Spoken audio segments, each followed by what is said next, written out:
There are moments the world watches with popcorn. And moments it watches with trembling.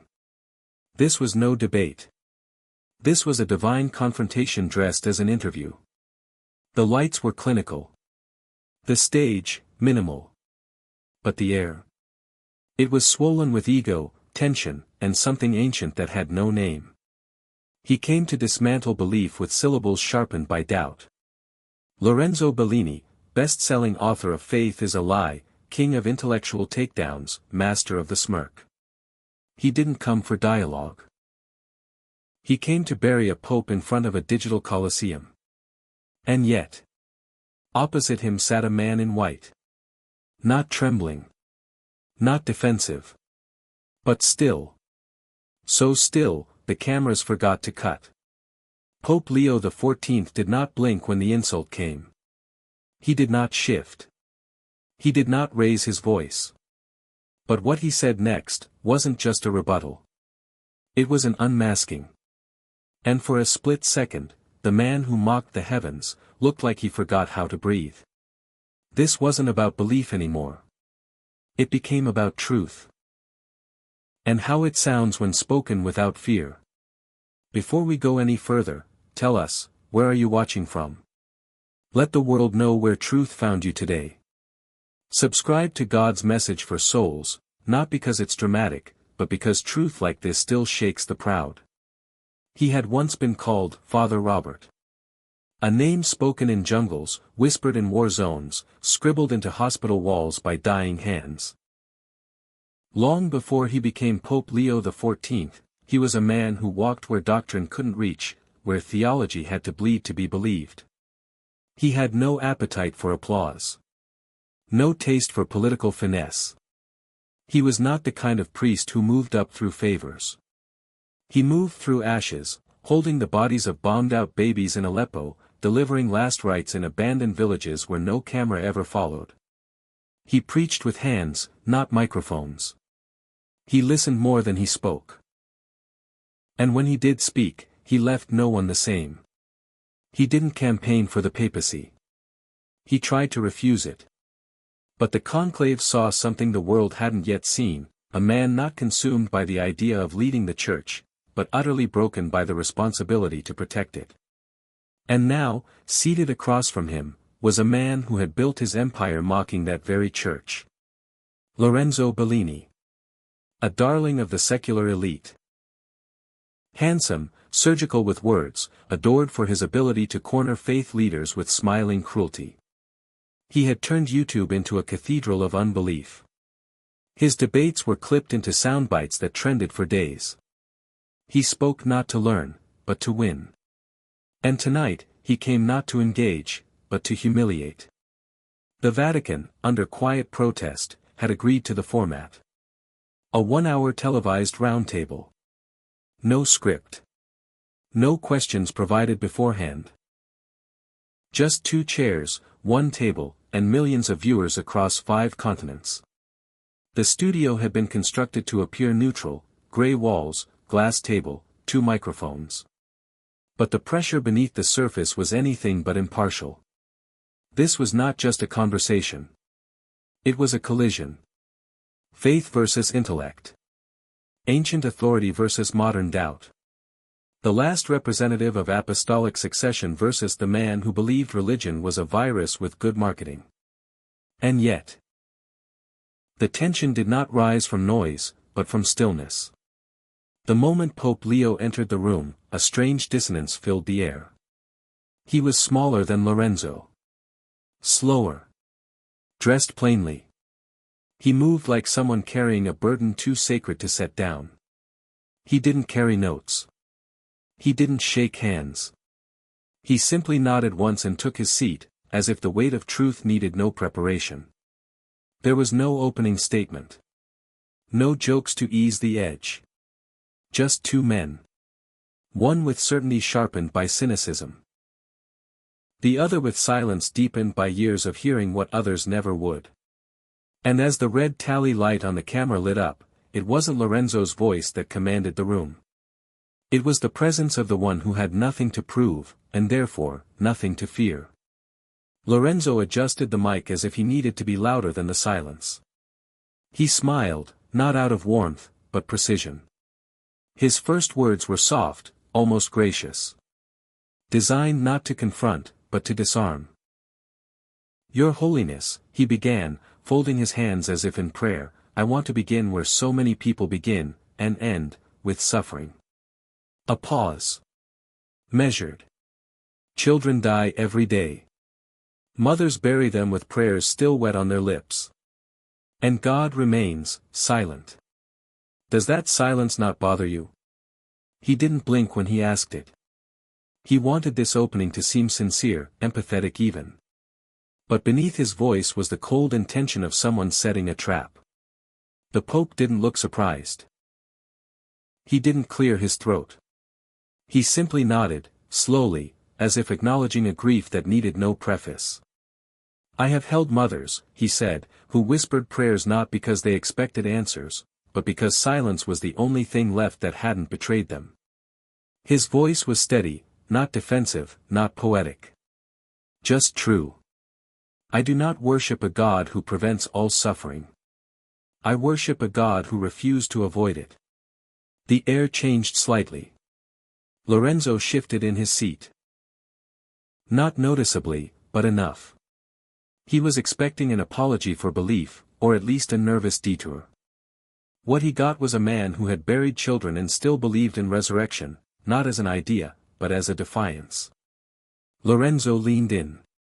But surely, he said, still smiling, when prayers go unanswered, day after day, generation after generation, doesn't faith become a kind of cruelty? A promise dressed in silence? The Pope's gaze did not waver. He spoke slowly, almost reluctantly, as if opening a door that most men fear to look through. Faith is not the denial of silence, he said. It is the decision to sing while walking through it. Again, no retort. No weapon in his tone. Only something ancient, something that does not flinch under weight. And for the first time, the rhythm of the conversation shifted. Lorenzo was supposed to be in control. He was the one with the questions, the angles, the unspoken script. But each answer the Pope gave had no hook to grab onto, no loophole, no arrogance, no oversimplified doctrine. Just wounds that had learned to speak in full sentences. Lorenzo tried again. Sharper, but still polite. If God is love, why is that love so selective? The Pope tilted his head, almost imperceptibly, as if tasting the weight of the question. Love, he said, is not proven by how loudly it rescues, but by how deeply it stays. A woman in the audience gasped. Quietly. Not because she was shocked, but because something buried inside her had been seen. And Lorenzo, so precise, so unshakable, blinked. Just once. He didn't know it yet, but the conversation had already turned. Not through logic. Not through cleverness. But through the unbearable weight of grace spoken without apology. He had entered the room assuming the Pope would play defense. He hadn't expected to be the one slowly, invisibly, losing ground. Lorenzo shifted his posture. Just slightly, but the studio caught it. His fingers interlaced again, this time not in control, but in calculation. The softness of his earlier tone began to harden, not into aggression, but into polished contempt. Let me ask you this, he said, voice still smooth but eyes now colder, is it not true that religion, your religion, has done more to preserve power than to comfort the broken? He didn't wait for a response. For centuries, the Church has aligned itself with empires, kings, and policies that have crushed the weak. And now, you sit here, cloaked in history, expecting us to believe you speak for the poor. He smiled. It was practiced. And with respect, Holiness, a white robe is still a robe. The moderator stiffened. A few audience members exchanged glances. Someone adjusted their earpiece. The moment had shifted. This was no longer a conversation, it was a confrontation. Pope Leo's expression did not change. But his breath deepened, once. As if pulling strength from a place no microphone could find. I have worn nothing but sweat in the slums of Kinshasa, he said softly. And I've knelt shirtless on the dirt floors of homes that had no roofs. Power never offered me a place at the table. But pain always made room. He paused, not to dramatize, but to remember. In Manila, he continued, I washed the feet of a 12-year-old girl who had been trafficked by men who quoted scripture.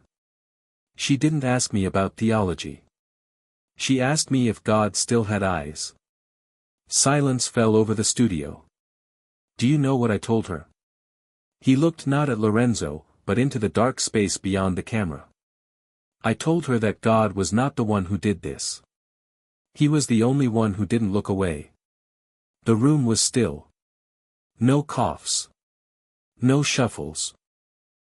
Just the quiet stretching of air that now felt heavier than before. Lorenzo exhaled, sharp, but not loud. But the church has looked away, he replied. It's played politics. Backed regimes. Blessed wars. You may be sincere, but the institution you represent is anything but. And now his voice rose, not in volume, but in pressure. The world is bleeding. And the church is still debating who deserves love. He was trying to retake the ground he'd lost. Trying to force a reaction. But Pope Leo remained unmoved. The gospel, he said, does not take sides. It takes wounds. He leaned forward, and for the first time, the faintest tremor of heat entered his voice, not anger, but memory lit by truth. I have baptized soldiers and buried their victims. I have watched men burn mosques in the name of Jesus and still begged heaven for their redemption. If you want a religion that makes sense to the world, you'll find it on a bookshelf. But if you want a gospel that breaks chains, it will cost you your comfort. The moral weight of those words did not land like a hammer. It sank like an anchor. Even the technicians behind the glass had stopped moving. The hum of lights. The faint hiss of cables. And beneath it all, the slow unraveling of certainty on Lorenzo Bellini's face. He opened his mouth, then closed it. The script he had memorized no longer fit. Because the man across from him was not a spokesperson for an institution. He was a witness to suffering. A quiet servant of torn bodies and trembling prayers. And the robe he wore, white and symbolic, was now less visible than the scars underneath it. And then, it cracked. The polished calm Lorenzo had maintained for nearly 10 minutes, cracked. He sat back, scoffed softly, and then leaned in again, his voice laced with something colder than disbelief. It was disdain now, raw, unfiltered, and purposeful. So that's it, then, he asked. You bathe it all in poetic grief and call it holiness. His hands opened like a stage magician revealing empty palms. You speak of slums and wounds and little girls asking if God still has eyes, and yet you sit here, wearing the ring of a church that has kissed dictators, buried truth beneath marble, and silenced its own wounded. His words began to quicken. The mask of civility now hanging by threads. So tell me, Your Holiness, who do you really serve? The suffering? Or the system that keeps them quiet? He didn't smile this time. He didn't need to. The moment had already struck its match. So you're a puppet, he spat, blessing broken systems and calling it sacrifice. No one breathed. Not the audience. Not the technicians. Not even the moderator, whose lips had parted but could find no sentence. And still, Pope Leo did not move. He waited. Long enough to make the silence louder than any accusation. Then he spoke. His tone, still low. But something had shifted. The soft linen of his words had caught flame. You think my silence is submission, he said. It is not. His voice was even, but something ancient stirred beneath it. I have buried babies in the mud while their mothers clawed at the sky. I have prayed beside homes bombed into bones. I have carried men who begged God to die faster, and then wept when he didn't. His gaze was not hard, but sharpened, like glass formed under pressure. I have no illusions about systems. I have watched them fail the innocent too many times. But I do not serve systems. I serve what outlives them. Lorenzo blinked, once. And that was all it took to know the fire had reached him. Pope Leo leaned forward, just slightly, and in that quiet movement, the weight of the room tilted. You call it naive to protect the innocent, he said. I call it sacred. There it was. The line. The unspoken verdict. And in the echo of those 7 words, something shifted, not just in Lorenzo, but in everyone watching. This was not a soundbite. Not a headline. It was a sentence that belonged to no moment, because it was too eternal to be trapped by time. The studio did not move. Because sacredness, when spoken aloud, demands stillness. And in that stillness, arrogance forgets how to breathe. The silence that followed was not empty. It was charged, like the pause before thunder. Lorenzo's jaw tightened, but the veneer had cracked. His confidence, once fluid, had begun to harden. Not with strength, but with strain. He reached for the next question, but found his thoughts crowded by something he hadn't expected: uncertainty. Pope Leo did not exploit the hesitation. He honored it. That, perhaps, was more devastating than if he had attacked.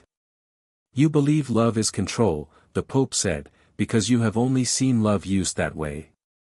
His words were not an accusation, they were a diagnosis. And it struck deeper than any theological rebuttal. You think we bless systems, he continued, because we refuse to scream at them. But love does not always shout. Sometimes, it kneels beside what power ignores and refuses to leave. Lorenzo tried to speak, but Pope Leo did not allow it, not by force, but by presence. I've heard your arguments before, he said. You think truth should sound like power. But the gospel was born in a stable, not a palace. It chose a cross, not a throne. The air shifted again. A woman in the audience, stone-faced since the beginning, brought a hand to her chest. Not in drama. In realization. The Pope turned fully now, not just toward Lorenzo, but toward the room. You confuse engagement with endorsement, he said. But I have walked into government chambers and sat beside men I do not trust, because the poor they neglect have no other voice in the room. And then, he asked it. The question that unthreaded the last of the scaffolding around Bellini's confidence. Why, the Pope asked gently, does defending the voiceless make you uncomfortable? Lorenzo froze. The question hovered, not like a trap, but like a mirror. It did not accuse. It revealed. The man who had come to corner the church, now found himself cornered by conscience. Because beneath every argument, every polished blow, every rehearsed line, was a man who had built his life on dismantling faith, but had never been asked why mercy made him flinch. The audience did not move. Not because they didn't want to. Because they couldn't. There is a weight that comes when truth is spoken without malice. It does not crush. It exposes. And in that moment, Lorenzo Bellini was no longer a lion on stage. He was a man whose roar had been met with silence strong enough to withstand it. And underneath that silence, a question still lingered like smoke. What kind of man feels threatened by compassion? Pope Leo did not wait for Lorenzo to recover. He did not press the silence further or linger in triumph. Instead, he did what few expected, he turned away. Not in dismissal, but in mercy. His gaze shifted, slowly, intentionally, beyond the table, past the moderator, into the unseen sea of faces watching from across the world.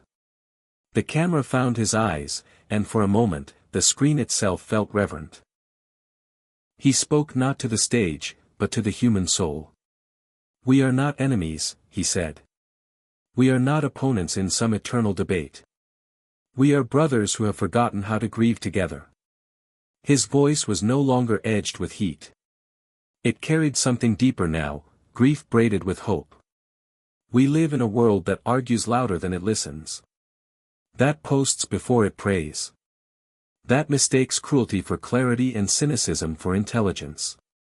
A pause. A breath. A priest's silence. I have seen what happens when suffering is politicized. When hunger becomes a statistic. When the unborn, the refugee, the prisoner, all become talking points, instead of children of God. His hands rested gently on the table now, folded like the hands of someone preparing to pray, but not quite. We've argued long enough, he said, softer now. It's time we listen, deeply. To the pain we dismiss. To the neighbor we demonize. To the voice of God, too still, too sacred, to compete with our noise. Something ancient filled the room. Not power. Presence. He looked again into the camera. Not like a leader addressing followers. But like a father searching for the eyes of his lost children. I do not need you to agree with me, he said. I only beg you to remember, before we built thrones and platforms and systems, we were dust, made holy only by love. Then silence. Not the tense kind that had filled the earlier moments. But the kind that asked no questions because it had already heard enough. And in that silence, redemption was no longer just a theological idea. It was something felt. Heavy. Real. And, for those willing to receive it, offered without cost. The moment held. Not because anyone demanded it. But because truth, once spoken without armor, has a way of softening even the most fortified rooms. The moderator didn't speak. Lorenzo no longer postured. The cameras rolled quietly, as if even the machinery recognized something sacred had just happened. Pope Leo remained still. Not waiting. Not watching. Just, present. And then, he asked the question that had been hovering in the hearts of everyone, though no one had dared to give it form. What would you have said, he asked gently, if you were in this room? He wasn't speaking to the studio. He was speaking to you. Not to your intellect, but to the place deeper than pride. To the part of you that has wrestled with silence. That has wept without language. That has doubted not because you are godless, but because you once believed so deeply it nearly broke you. What would you have said, he repeated, if you sat in this chair and heard your own arguments crumble beneath the weight of someone who had buried children, and still called God good? He did not ask for agreement. He asked for honesty. Not every truth needs to be shouted, he said. Some just need to be faced. He folded his hands. And offered one last blessing, without flourish, without performance. May we all seek truth with soft hearts, even when it cuts. Then silence again. But this time, it did not ache. It invited. It invited the kind of reflection that can't be typed in haste or debated into dust. It invited surrender, not of the mind, but of the illusion that we already know enough to dismiss what might still save us. And if you're still watching, then the question is no longer, what did the Pope say? The question is now, what will you do with what was said? Will you forget it? Or will you let it follow you? Into your doubt. Into your pride. Into your deepest silence. And from there, reshape you. Subscribe, not to follow a trend, but to follow conviction.